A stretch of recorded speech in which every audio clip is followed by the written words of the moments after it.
মানে ভাই আমি আমি আমি শুধু প্যাটার্নটা বোঝার জন্য যে আপনি বলতেছেন যে প্রফেসর ইউনূস যেহেতু আরেকবার প্রধানমন্ত্রী হইতে চান না, সেহেতু তার পক্ষে অন্য কিছু করা কঠিন, যেটা সাধারণভাবে নির্বাচিত হয়ে আসে যারা করতো আর কি, যাদের আরেকবার প্রধানমন্ত্রী হইতে হবে, দলের কাছে রাজনীতি করতে হবে। কিন্তু আমার কাছে মনে তো হয় যে শুধু প্রধানমন্ত্রী হওয়াটা তো না, প্রফেসর ইউনূসের তো অন্য স্বপ্ন, অন্য উদ্দেশ্য, চিফ এক্সিকিউটিভ রাষ্ট্রের হয়ে বসে থাকার একটা ইচ্ছাও থাকতে পারে লম্বা দিনের। মনে করছে না মানুষ এটা। আচ্ছা, মানুষ এটা মনে করছে না, উনি তো ইলেকশনে দাঁড়াবেন না বলে দিয়েছেন, উনি তো পার্টি করছেন না। নতুন যে পার্টি হয়েছে সেই পার্টির উনি কিছু নন, তাহলে ওনার সে উদ্দেশ্য নাই। বাকি অ্যাডভাইজার যারা যারা আছেন, অনেকের নাম বলতে পারি আমি, এই ৩-৪ জন ছাত্র বা শিক্ষার্থী এদেরকে বাদ দিলে, তারাও কোনো সময় এরকম আগ্রহ দেখাননি যে তারা আরেকবার নির্বাচন করবে বা আরেকবার শাসন করার চেষ্টা করবেন। বরঞ্চ তাদের সম্পর্কে বেরিয়েছে, তারা গিয়ে প্রধান উপদেষ্টাকে বলেছেন, স্যার কোথায় দিয়ে আসে, আগে আমরা ব্যক্তিগতভাবে যাই করতাম, অন্তত যে টাকা কামাই করতাম অ্যাডভাইজার হিসেবে আপনি যে বেতন দেন তার থেকে অনেক বেশি সেটা। অতএব তারা কমফোর্টেবল, এটা বোঝাতে চেয়েছে। মানুষ কিন্তু ওদেরটা বিশ্বাস করছে যে হ্যাঁ, ওরা যাই করুক না কেন ক্ষমতা নিয়ে লড়ালড়ি করবে না। কিন্তু রাজনীতিবিদ সম্পর্কে সে মনে করে ও আওয়ামী লীগ করে, তাহলে তো নিশ্চয়ই সে বিএনপির বিরুদ্ধে ষড়যন্ত্র করবেই। ও বিএনপি করে, তাহলে তো আরেকবার ক্ষমতায় নেওয়ার জন্য মিথ্যা কথা বলবে, দরকার লাগলে আমাদেরকে ভুল বোঝাবে। এইরকম ধারণা প্রতিষ্ঠিত, সেইটাই আছে।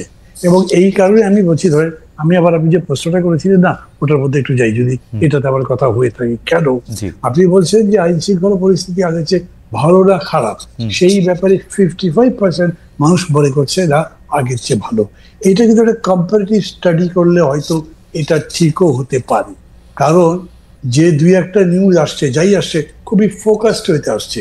আর আগে তো পাতা খুললেই এগুলো ছিল, একদম সয়লাভ ছিল, মানে আইন শৃঙ্খলা পরিস্থিতির অবনতির বিষয়টা। সেই তুলনায় 55-45 মেবি জাস্টিফাইড। আর একটা বিষয় হচ্ছে, তখনকার যে সমস্ত দুর্নীতি, অন্যায়, লুটপাট বা চুরি ডাকাতি, হাইজ্যাক এগুলো হতো, অনেকেই মনে করতো যে পলিটিক্যাল পার্টিগুলোর সাপোর্টেই এগুলো হয়, নেতাদের সাপোর্টে এগুলো হয়। কিন্তু এখন যারা ক্ষমতায় আছেন তারা এই ব্যাপারে কোনো রকম সাপোর্ট দেন বলে তারা মনে করে না, পরে এক ধরনের ইমিউনিটি তারা তো পেয়েই যাচ্ছেন। এই কারণে এরকম হয়েছে যে মানুষ এটা মনে করবে। যেমন ধরেন আর একটা স্টাডি হয়েছে না, আগে কি জাতীয় সংসদ নির্বাচন নাকি আগে স্থানীয় সংসদ নির্বাচন। প্রথম আলোর একটা সার্ভে বলছে 64% হচ্ছে স্থানীয় সরকার নির্বাচন। তো এখন ওটার ভিত্তিতে কি সিদ্ধান্ত হয়ে যেতে পারবে এর সাথে পলিটিক্স কিভাবে যুক্ত?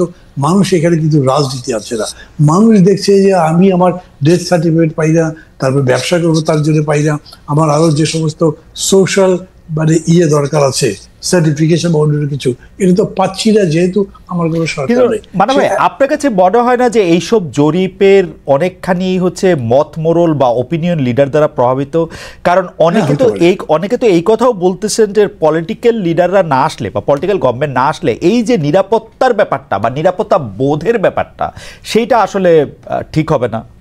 সেইটা আসলে কারণ এই সরকার কোনো মতে একটি সময়টা পার করে দিচ্ছে, হয় না, ক্রিজে বল ঠেকাইলাম, ডাক করলাম, সময়টা পার করে দিলাম, মানে ওরকম আমারও মাঝে মাঝে মনে হয়। কিন্তু আমি ঠিক অতখানি আবার বিবেচনাহীন হতে চাই না, কারণ আমি যখন দেখি যে ধরেন যেরকম করে তারা ইতিমধ্যে তারা 6টা কমিশনের রিপোর্ট প্রকাশ করেছেন, আমি জানি না কারা দেখুন আপনি পেয়েছেন কিনা, পরে বোঝা যায় তো যে তারা পরিশ্রম করেছেন, পড়াশোনা করেছেন। পুরা প্রপোজাল আপনি এগ্রি না করেন, কিন্তু এইটা পুরা জাতিকে, আপনি কল্পনা করেন, পুরা জাতিকে কনস্টিটিউশনের বিতর্কের মধ্যে চাপিয়ে দিয়েছে। যারা পার্লামেন্টের মেম্বার তাদের 50% হয়তো কনস্টিটিউশন ঠিক মতো পড়েনি অতীতে, এখন আপনার চায়ের দোকানে পর্যন্ত কনস্টিটিউশন না। এটা তো একটা মানে আপনার কাছে ঠিক পাঠ মনে হয় কিনা? এটা তো একটা ঠিক মানে আমরা ওয়ার্ল্ড ব্যাংক থেকে ইন্টারন্যাশনাল এনজিওগুলির থেকে শুরু করে নতুনকার এনজিওর কাজে এগুলা যে কমিশন করবে, রিপোর্ট করে সেটা নিয়ে আলোচনায় রাখবে। কিন্তু শেখ হাসিনা তো সংবিধান দেখে দেখে মানুষের উপর অত্যাচারটা চালায় নাই, সংবিধানটার প্রতিপক্ষ করা হয়েছে, সংস্কারের কথা বলা হয়েছে। এটা আর একটা পলিটিক্যাল গভর্নমেন্টই তো করতে পারতো বা করা উচিত ছিল। কেউ কেউ এরকম বলে থাকেন। আপনার পলিটিক্যাল গভর্নমেন্ট তো করেনি, না করছে। এবারে পলিটিক্যাল গভর্নমেন্টের উপরে সেই চাপ আমরা রাখতে পারতাম যে সংস্কার কমিশনটা করো, এবং সেই সংস্কার কমিশন করে আজকে প্রদেশ, কালকে উপদেশ। এটা কিরকম?